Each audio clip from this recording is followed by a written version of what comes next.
তো এখানে কাতলা মাছ নিয়ে নিয়েছি।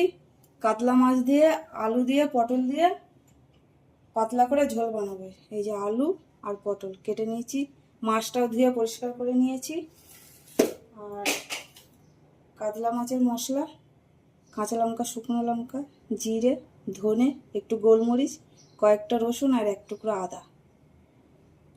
চলো মাছটা ভাজা বসিয়ে দিই। মাছ ভাজার জন্য কড়াইটা বসিয়ে দিলাম। দেবো তেল, দেবো হলুদ, দেবো নুন, ভালো করে মেখে নেবো নুন হলুদ দিয়ে। গরম হয়ে গেছে, এবার মাছগুলো আমি ভাজার জন্য ছেড়ে দেবো। মাছ ভাজা হয়ে গেছে, আবার উঠিয়ে নেবো।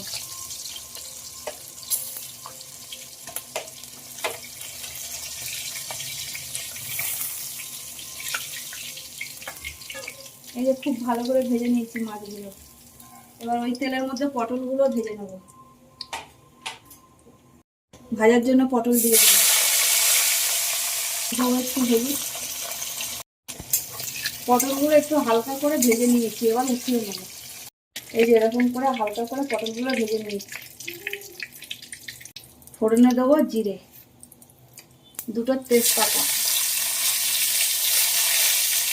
আর একটু পেঁয়াজ। কেটে রাখা আলুটা দিয়ে দেবো।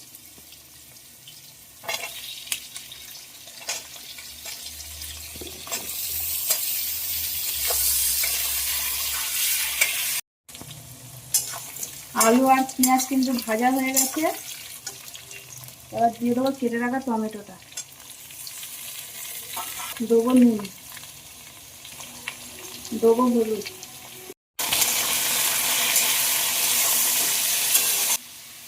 দেবো বেটে রাখা মশলাটা,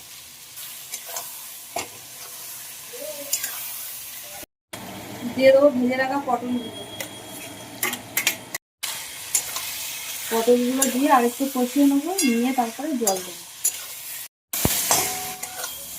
আলু আর পটল কষানো হয়ে গেছে, এবার দিয়ে দেবো গরম জল।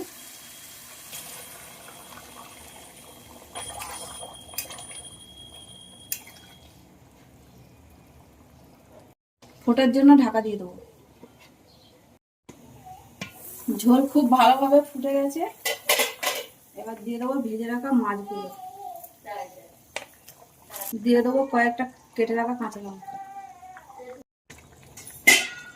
আর একটু ঢাকা দেবো, তারপর নামিয়ে নেবো। তা আলু পটল দিয়ে কাতলা মাছের পাতলা ঝোল একদম হয়ে গেছে। তো আমার ভিডিওটা যদি তোমাদের ভালো লাগে, লাইক করো, কমেন্ট করো, শেয়ার করো। আর তোমরা সবাই ভালো থেকো, সুস্থ থেকো, টাটা।